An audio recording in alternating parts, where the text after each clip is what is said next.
안녕하세요. 여러분의 삶이 눈부시게 빛나길 바라는 루나 펄스입니다.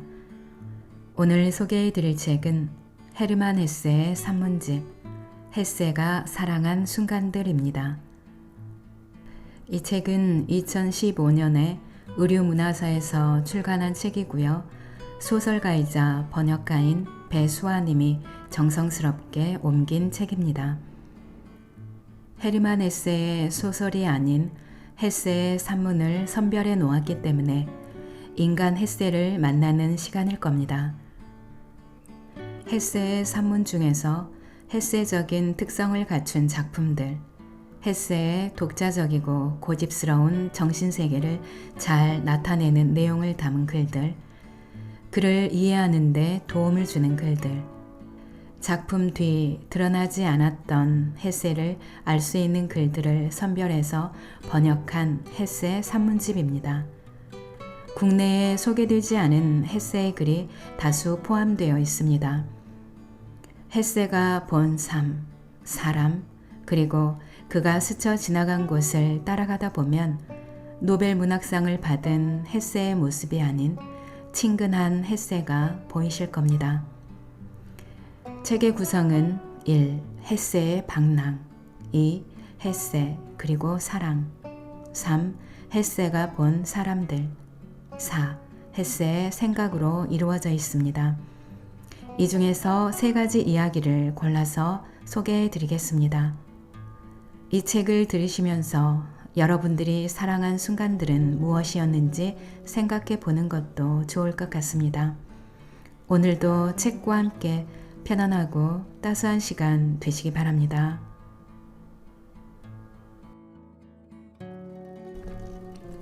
고향.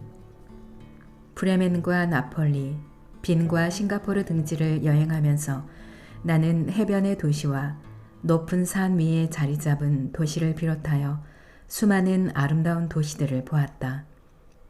순례자가 된 나는 많은 도시의 우물에서 한 모금의 물을 떠마셨다. 그리고 그 물은 내 안에서 고향에 대한 그리움이라는 독을 키웠다. 내가 아는 도시 중에서 가장 아름다운 도시는 나골트 강변에 작고 오래된 슈바벤 지방 슈바르츠발트의 도시인 칼부이다. 칼부에 가게 되면 나는 우선 역으로 향하는 길을 천천히 내려간다. 교회 앞을 지나고 아들러 식당과 발트호른 식당을 지나 비숍 거리를 통과하고 나골트 강변에서 포도나무 오솔길까지 혹은 소택지까지 갔다가 거기서 강을 건너 아래쪽에 가파른 돌길인 레더 가세를 통해 장터 광장까지 올라가서 시청 건물 1층을 통과하고 2개의 커다란 낡은 우물을 지날 때는 라틴어 학교의 오래된 건물을 한번 올려다보는 것도 잊지 않는다. 카넨비르츠 여관의 마당에서는 닭들이 꼬꼬댁거리는 소리도 듣는다. 다시 내리막길로 접어들어 사슴 식당 앞을 지나쳐 다리 위에 이르면 나는 한참 동안 가만히 서 있는다. 그곳은 이 도시에서 내가 가장 사랑하는 장소이다. 피렌체의 대성당과도 바꿀 수 없다. 아름다운 석조다리 위에서 강물의 흐름을 눈으로 쫓는다. 흘러가는 강물과 흘러오는 강물을 본다. 누가 사는지 알지 못하는 집들을 바라본다. 어느 한 집에서 어여쁜 소녀가 창밖을 내다보아도 나는 그 소녀의 이름이 무언지 알지 못한다. 그러나 30년 전에는 그 많은 창문 뒤편에서 보이는 그 어떤 소녀도 그 어떤 남자도 그 어떤 노파도 심지어는 개나 고양이까지 내가 이름을 모르는 이는 아무도 없었다. 다리 위를 지나다니는 모든 마차나 말이 누구의 것인지 나는 잘 알고 있었다. 나는 모든 것을 알았다. 학교 친구들 모두와 그들 각자가 좋아하는 놀이와 별명, 빵집들과 거기서 파는 상품들, 정육점과 거기서 기르는 개들, 꽃들과 무당벌레, 새들과 새둥지, 그리고 정원에서 어떤 종류의 구스베리 열매가 열리는지. 칼부에는 묘한 아름다움이 있다. 여기서 그 아름다움을 굳이 다시 이야기할 필요는 없다. 내가 쓴 거의 모든 책에 이미 다 나와 있기 때문이다. 만약 내가 그 아름다운 칼부에서 계속 살고 있었더라면 그런 이야기를 책에 쓸 필요도 없었을 것이다. 그런데 내 운명은 그렇지 못했다. 지금 다시 한번 칼부로 가서 소년 시절 수천 번이나 낚싯대를 들이웠던 그 다리 난간에 15분 동안 걸터앉아 있게 된다면 이 경험이 나에게 이토록 아름답고 이토록 인상적이었구나. 또다시 가슴이 저밀 만큼 깊고 기이한 감동을 느낄 것이다. 그 느낌, 한때 고향을 가졌었다는 그 느낌. 한때 나는 세상의 어느 작은 장소에 있는 모든 집들과 모든 창들과 그 안에 사는 모든 사람들을 알고 있었다. 한때 나는 이 세상의 어느 특정 장소와 연결되어 있었다. 뿌리와 생명으로 자신의 장소와 연결되어 있는 한 그루 나무처럼. 내가 나무라면 지금도 여전히 그 자리에 서 있을 것이다. 그러나 이미 사람으로 태어난 사실을 바꾸어 달라고 할 수는 없다. 실제에서는 나무가 되기를 원하지는 않지만 나는 꿈속에서 그리고 글 속에서 종종 그것을 원한다. 칼부를 그리워하며 잠을 이루지 못하는 밤이 있다. 그러나 지금 칼부에서 산다면 나는 밤낮으로 과거에 아름다웠던 칼부를 그리워해야 할 것이다. 낡은 아치형 다리 아래로 이미 오래전에 흘러가 버린 30년 전의 칼부를. 그것은 슬픈 일이리라. 이미 내디딘 발걸음과 이미 일어난 죽음은 아무도 후회할 수 없다. 단지 인간은 간혹 그리움의 시선을 보낼 수 있을 뿐이다. 레더 가세를 천천히 지나가 15분 동안 다리 위에 서 있는다.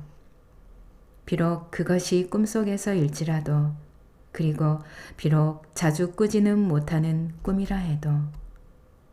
1918년.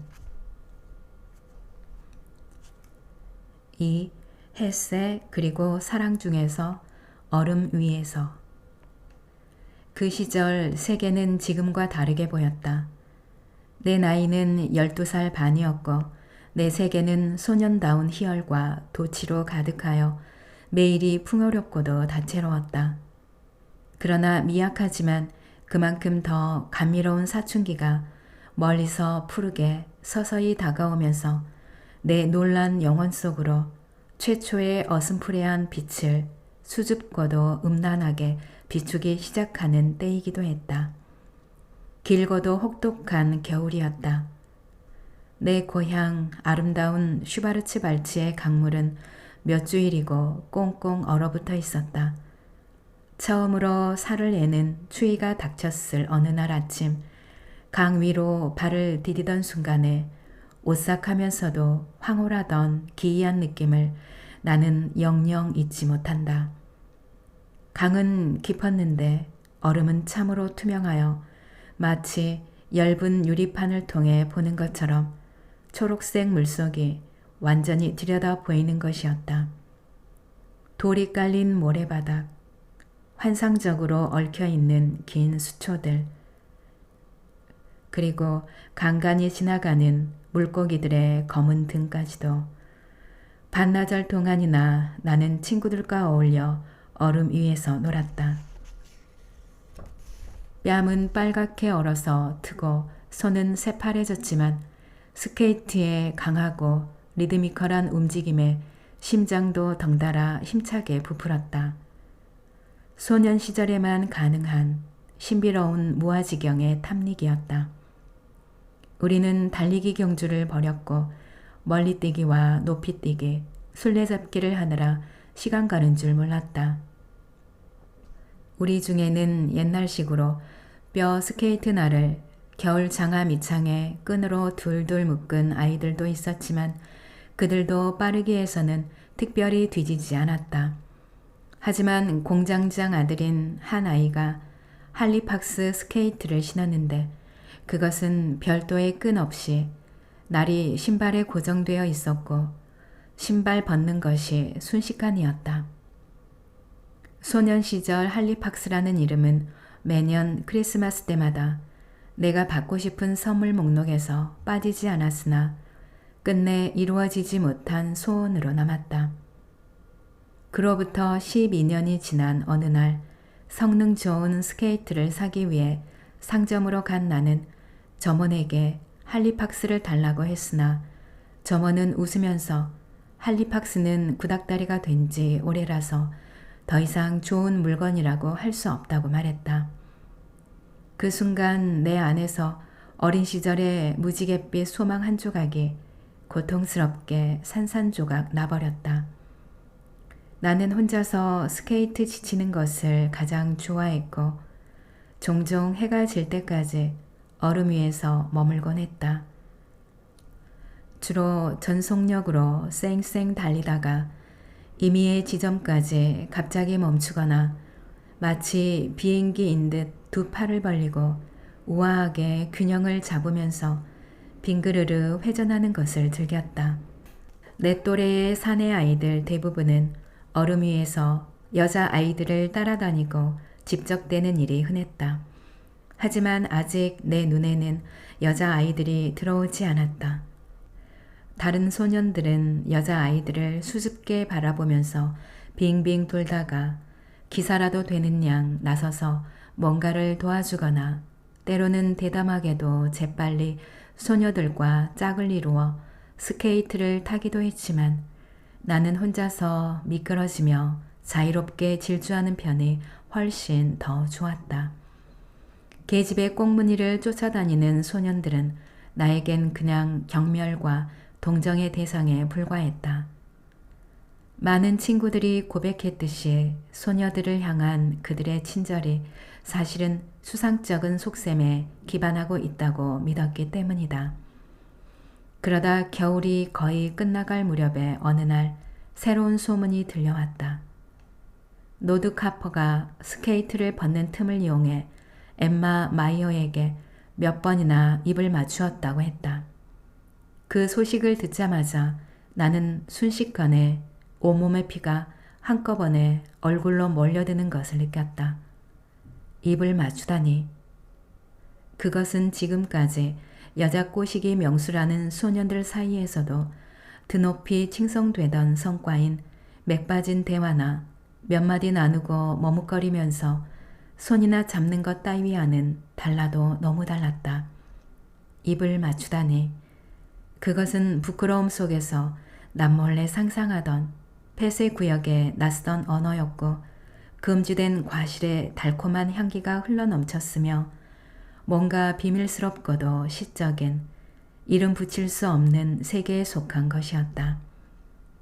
그 세계는 어둡고 달콤했으며 식은땀이 흐를 정도로 두려우면서도 유혹적이었다. 아무도 설명해 주지는 않았으나 예전에 학교에서 퇴학당한 유명 남봉꾼의 연애 편력을 통해서 우리는 그 세계를 짐작으로 충분히 알고 있었다.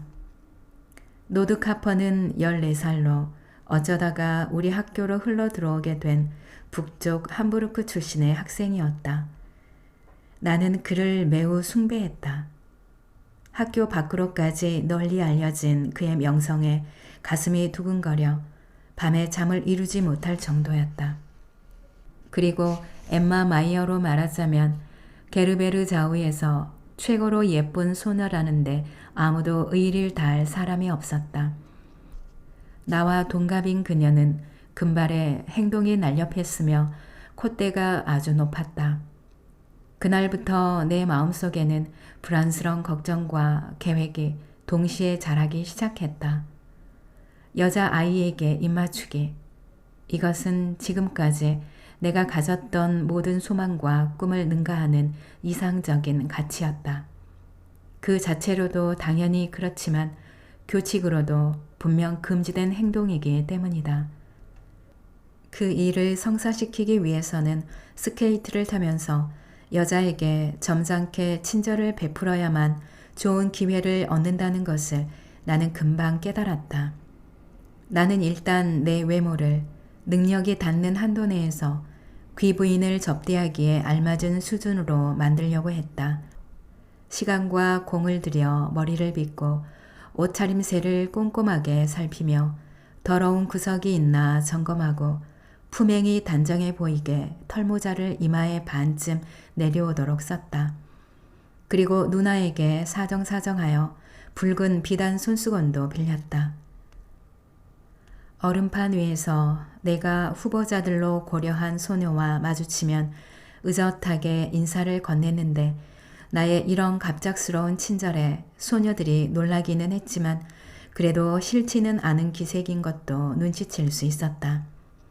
하지만 최초의 접촉을 만들어내기가 내게는 참으로 어려웠다. 살아오면서 단 한 번도 여자아이와 엮어본 경험이 없기 때문이다. 그래서 친구들이 그런 경사스런 기회를 어떻게 만들어내는지 알아보기로 했다. 특별한 말 없이 그냥 허리를 숙이고 손만 쑥 내뻗는 아이들이 많았고 어떤 아이들은 알아들을 수 없는 말을 더듬거리며 내뱉기도 했다. 하지만 대개는 하나의 고상한 문장을 애용하고 있었다. 내게 영광이 허락된다면. 이 문장은 내게 깊은 감명을 주었으므로 나는 매일매일 그것을 연습했다. 내 방에 혼자 있을 때마다 난로를 향해 몸을 구부려 절한 다음 이 장중한 표현을 몇 번이고 엄숙하게 반복하는 것이다. 어렵기만 한 첫 단계를 실행시킬 날이 다가왔다. 사실은 이미 그 전날에 실행할 생각이었지만 용기가 없어 한마디도 못한 채 그냥 집으로 돌아왔다. 하지만 그날은 내가 참으로 두려워하면서도 애타게 갈망하는 그것을 무조건 해치우리라 단단히 결심했다. 스케이트를 타러 가는 길에 마치 범죄라도 저지르는 사람처럼 내 심장은 미친 듯이 뛰고 가슴이 죽을 만큼 두근거렸다. 스케이트를 신는데 손이 덜덜 떨리는 것 같았다. 나는 지체 없이 동작을 크게 하여 인파 속으로 들어갔다. 그리고 얼굴에는 일상적인 태어남과 자연스러움을 최소한으로 간직하려고 갖은 노력을 기울였다. 나는 전속력으로 코스를 2바퀴 돌았다. 세찬 바람을 맞으며 몸을 격하게 움직이니 마음이 훨씬 편해졌다. 그런데 갑자기 다리 아래에 이르렀을 때 나는 누군가와 세게 부딪히는 바람에 비틀거리면서 가장자리로 밀려났다. 그런데 얼음 위에 넘어져 있는 것은 어여쁜 엠마가 아닌가. 아마도 고통 때문인지 이빨을 꼭 깨물고 나를 노려보고 있었다. 내 눈앞에서 세상이 빙글빙글 돌았다.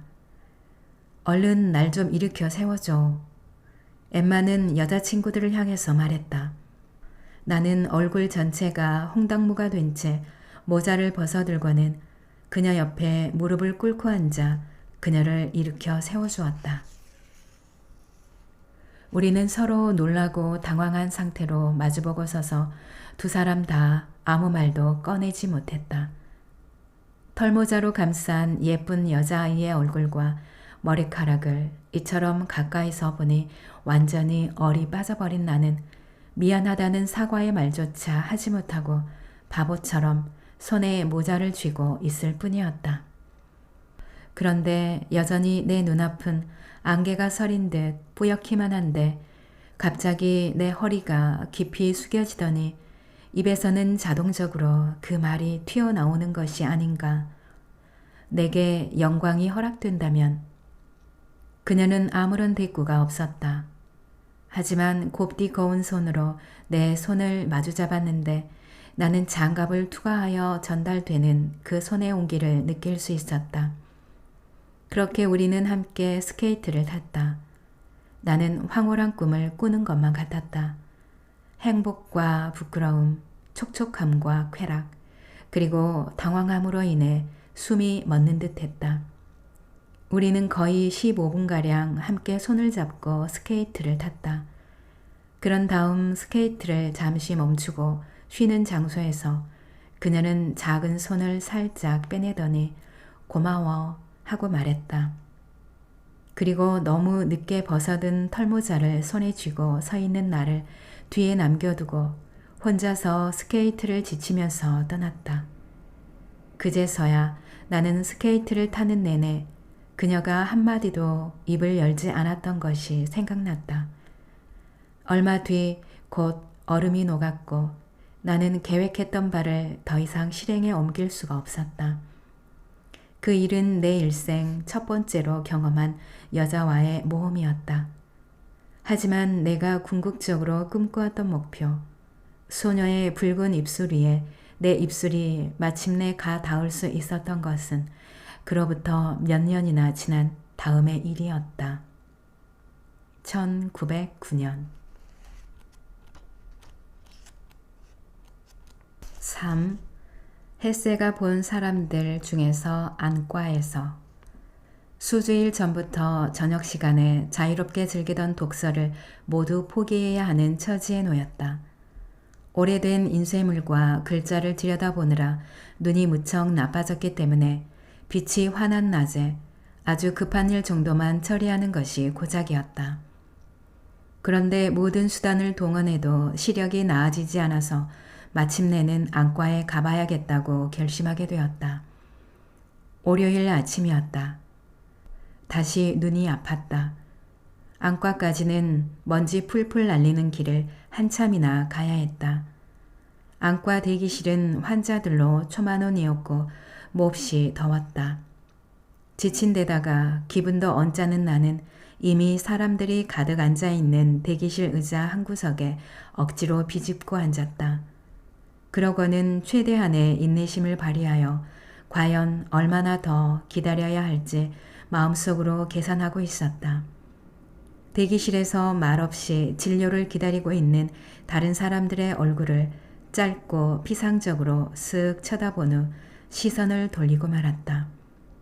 나는 옛날부터 이런 공간에서 기다리는 것 자체가 싫었다. 게다가 이 장소에서 마주친 얼굴들은 당연하지만 전부 이런저런 안질환에 걸려 약간씩은 멍청한 인상을 주고 있으니 더더욱 마음이 울적하고 어두웠다.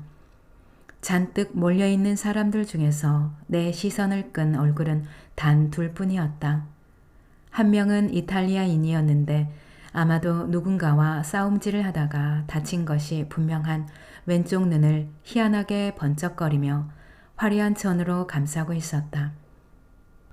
멀쩡한 오른쪽 눈으로는 남쪽 지방 출신 특유의 무덤덤한 시선으로 벽을 바라보고 있는데 그 어떤 근심이나 조바심도 없는 태도였다. 그리고 또 다른 한 명은 구석자리에 꼼짝없이 앉아 평화롭게 두 눈을 감고 있는 한 멋진 노신사였다. 흰 수염이 난 주름진 얼굴에 줄곧 잔잔한 미소가 떠나지 않는 것으로 보아 감미로운 추억이나 기분 좋은 생각에 잠겨있는 사람처럼 보였다. 그러나 나는 기분이 좋지 않았고 또 내 눈 때문에 너무 걱정이 되어 다른 이들에게 관심을 갖거나 동정을 보낼 여유가 없었다. 나는 고개를 수그리고 두 손으로 머리를 받친 채 바닥만 뚫어져라 쳐다보았다. 진료실과 검사실에서는 커다란 질문과 나직하게 달래는 위로의 말이 들려왔고 간혹 참아보려고 애쓰지만 역부족인 비명이 새어 나오기도 했다. 한참을 그러고 있다가 지루해진 나는 고개를 들고 몸을 의자에 기대고 앉았는데 그때 나와 마주보는 자리에 있는 한 소년이 눈에 들어왔다. 얼핏 보기에 12살 정도인 소년은 나를 가만히 지켜보는 자세였다. 하지만 나는 곧 염증이 생겨 빨개진 소년의 눈동자에 생기라고는 조금도 없으며 그냥 초점 없이 흐릿한 채 허공을 향하고 있음을 알아차렸다. 눈 때문에 일그러져 있는 얼굴은 원래는 무척 귀엽고 건강했을 것이 분명하고 소년의 신체 또한 모양이 좋으면서 상당히 튼튼해 보였다. 내 어린 시절이 떠올랐다. 그 시절에 나는 과 태양에 얼마나 열광했던가. 숲과 들판, 고향의 산들을 돌아다니는 일에 얼마나 환호했던가. 내 삶의 유일하고도 위대했던 열정. 산과 들판과 나무와 물과 맺었던 찬란하고 고요한 우정을 기억했다. 그리고 문득 번개에 맞은 듯이 단번에 알게 된 것은 내가 지금까지 가질 수 있었던 모든 순수하고 진실하고 소중한 친구들은 모두 내 눈을 통해 마음속에 들어왔다는 사실이다. 이 깨달음은 너무도 강렬하고 충격적이어서 나는 당장 그 자리를 박차고 달려나가 어딘가 교회로 가서 햇빛에 빛나는 키 큰 풀들 사이에 그대로 드러눕고 싶다는 격한 충동을 느꼈다. 그러니 거의 장님이나 마찬가지인 이 소년은 어찌할 것인가. 나는 소년에게서 눈길을 거둘 수가 없었고 자꾸만 소년의 잘생긴 얼굴과 가엾게도 빨갛게 충혈된 눈에 시선이 갔다. 병든 눈에서는 자꾸만 굵은 눈물방울이 떨어졌는데 소년은 매번 참을성 있는 동작으로 부끄러워하면서 눈물을 훔쳐냈다. 그렇게 1시간 시간이 흘렀다. 그동안 그늘을 만들어주던 커다란 옆건물의 그림자가 우리가 앉아있는 대기실의 유리 지붕에서 물러나고 열려있는 채광창을 통해 태양빛이 사람들의 머리 위로 쏟아졌다. 소년의 손과 무릎에도 태양 광선이 내리쬐었다. 그 순간 소년은 놀라면서 몸을 흠칫 움찔거렸다. 햇빛이란다 하고 내가 말해주었다. 그러자 소년은 얼굴을 위로 한 채 천천히 몸을 앞으로 움직여 햇살이 자신의 눈에 닿도록 만들었다. 그의 눈꺼풀이 가늘게 떨렸다. 달콤하고 가벼운 햇살의 자극에 그의 얼굴 전체가 섬세하게 몸서리쳤다. 소년의 표정이 꿈틀 살아나면서 조그맣고 싱그러운 그의 입이 열렸다. 그것은 그냥 한순간에 벌어진 일이었다. 소년은 다시 의자에 몸을 깊이 파묻어버리고는 규칙적으로 맺히는 눈물방울을 느린 동작으로 닦아낼 뿐 이전과 조금도 다름없는 모습으로 돌아갔다. 그리고 곧바로 여직원이 와서 소년을 데려갔다. 그러나 그 짧은 일순간 모든 불쾌함과 모든 언짢음이 순식간에 나를 떠났다. 커다란 위안의 빛이 상처 입은 작은 생명에게 찰나의 환희를 선사하며 쏟아지는 것을 목격한 그 순간은 참으로 진지하고 가슴 뜨거운 기억으로 내 안에 오래도록 남았다. 1906년